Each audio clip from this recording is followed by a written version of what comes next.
The next problem is a composite wall is made of 15 mm thick steel plate lined inside with silica brick 200 mm thick and on the outside magnesite brick 250 mm thick.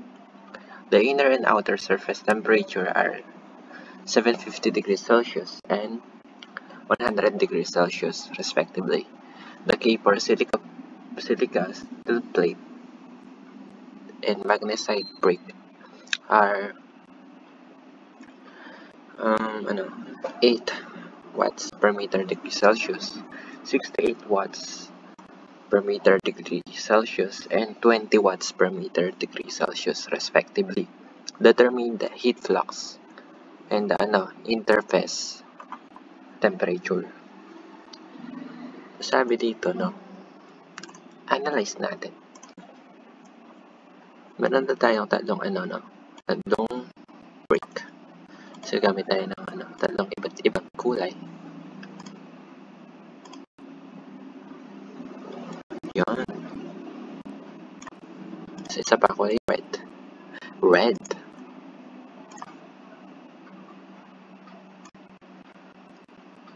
Yan. So sabi, composite wall is made of 15 mm thick of steel plate lined inside with. So ibig sabihin yung steel plate nandito siya.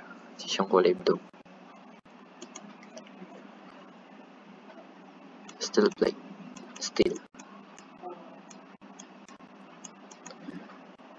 Then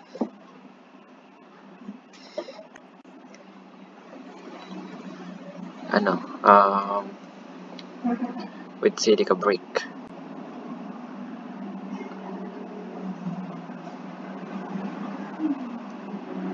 So yung silica brick, silica.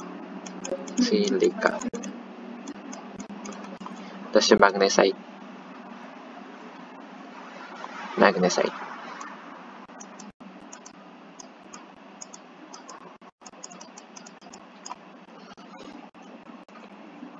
Ayan.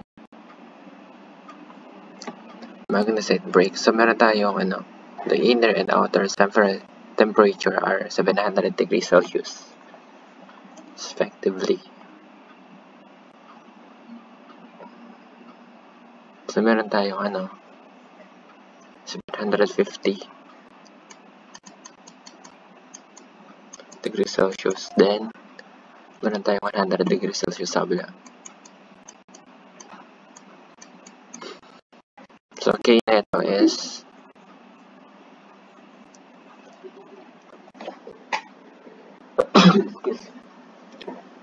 so meron tayong yung silica meron siyang 8. Then for steel meron siyang 68. Then for magnesite meron siyang 20. Then calculate the meron tayong T1 dito. T1 yan, then T2. T3. Then T4 yung 100. Calculate. Hanapin natin yung interface temperature dito. Heat flux yung hinahanap. So, hindi given yung area. Solve natin, Ayun, thickness pala. Silica brick. 15 mm to. 15 mm. 200 mm. Tapos ito is 250 mm. So, solve na natin, So, Q now. Q total over area kasi heat flux yan, is equal to K. So, hindi siya. So, meron tayong delta T, which is 750 minus 100 degrees Celsius, So, then, divided by the RT, each one, which is, naka-mm ba lahat? So, naka-mm sila lahat, So, meron tayong silica, for silica, 200.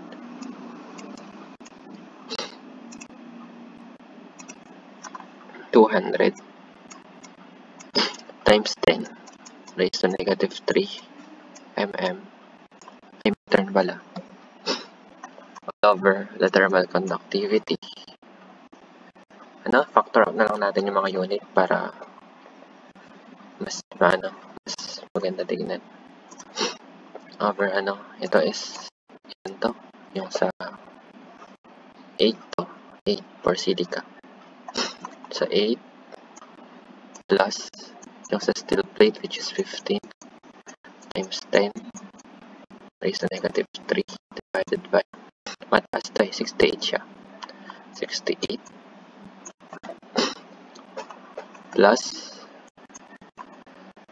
yung sa magnesite brick which is 250 times 10 is to negative 3 divided by the thermal conductivity which is 20 siya. 20 yan. 20. Diba i-factor out natin yung unit para mas mainam. So dito magkakaroon tayo ng meter. Tapos yung unit ng thermal conductivity is watts per meter degree Celsius.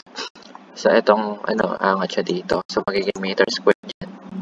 Then yung watts is aangat siya dun sa taas. Then eto pag umangat makakancel yung degree Celsius. So QA or Q double prime is equal to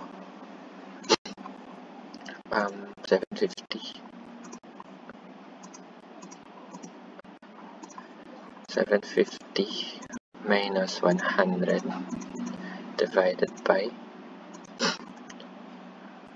200 times 10 is a negative 3 divided by 8 plus 15 times 10 is a negative 3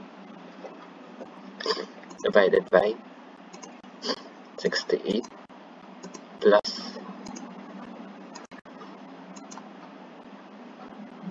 ilan to yung 250 ay ba't dalawa yung fraction 250 times 10 is to negative 3 divided by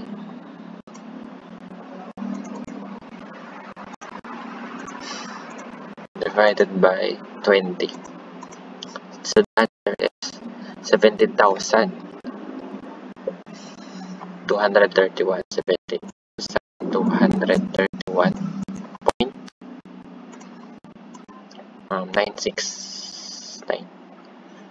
969 watts per meter square.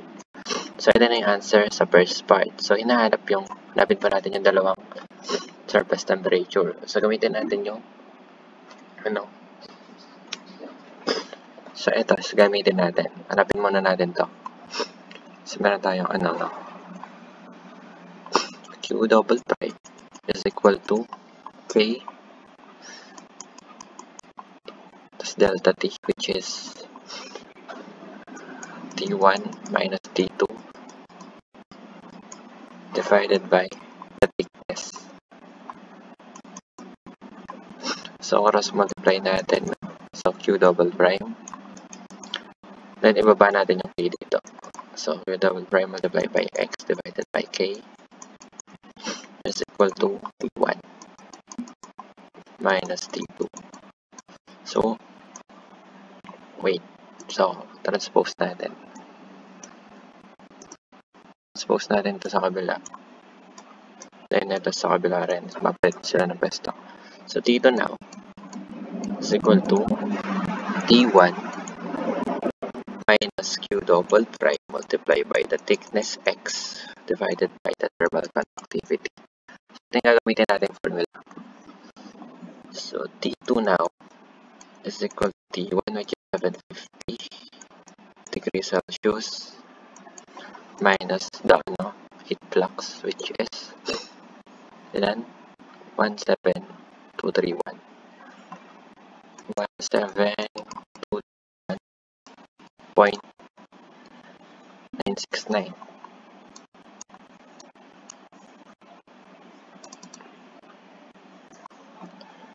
969 watts per meter squared divided by the thickness, which is, ilan yung thickness na ito? 200.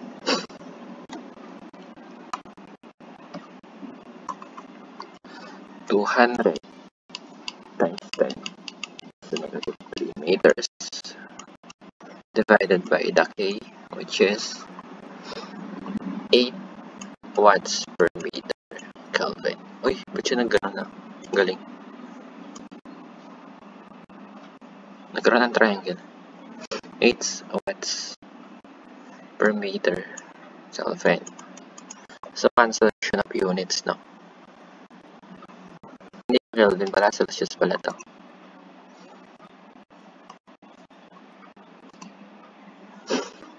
Degree Celsius, no? So, itong meter na to is aangat doon dahil magmumultiply siya dito. So, magiging meter squared. So, cancel siya dito.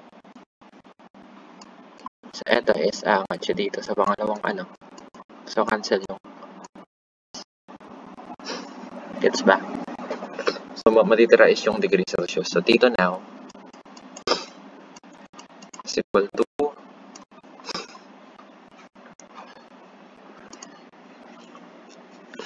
750 minus 17231.969 multiply by 200 times 10 raised to negative 3 divided by 8. So, meron tayong 319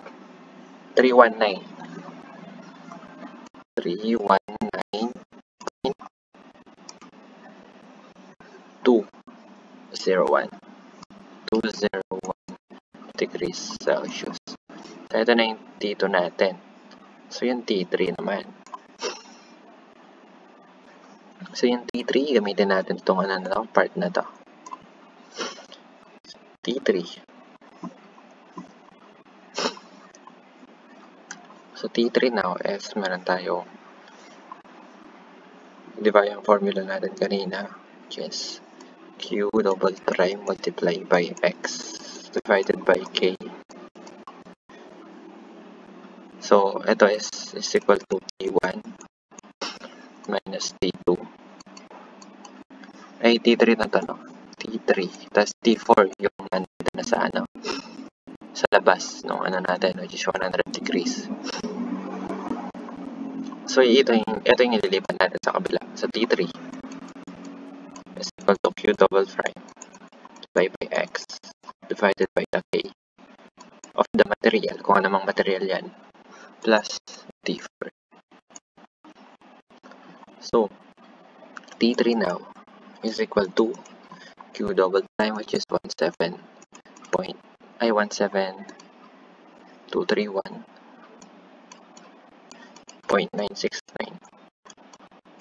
watts per meter squared multiplied by the thickness of that material. Ilang thickness? 250 times 10 raised to negative 3 meter all over the thermal conductivity of that material. So, 20 watts. 20 watts per meter degree Celsius plus the 100 degree Celsius. So, gaya ng sabi ko, makancel to yung meter. So, angat yung Celsius sa pinakataas. So, T3 is equal to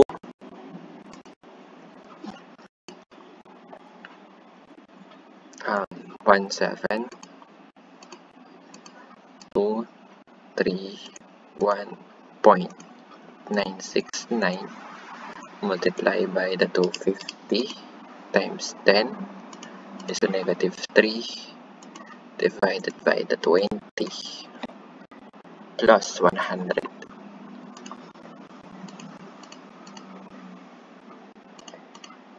So the answer is 315. So, meron tayong 315.4.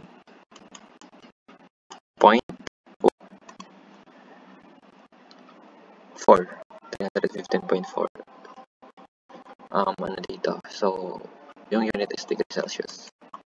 So, ito na yung sagot for T3. So, kung mapansin nyo, no?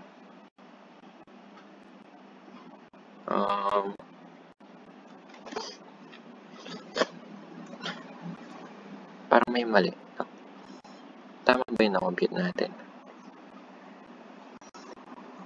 Tumaas siya bigla. Tumaas bigla yung temperature natin pagdating niya dito, no? Then, pagdating niya dun is nabawasan siya. So, mataas kasi yung thermal conductivity na ito eh. Kaya siguro naging ganun. So, ayan, yun yung sagot for T3. So, that's it. Thank you for watching.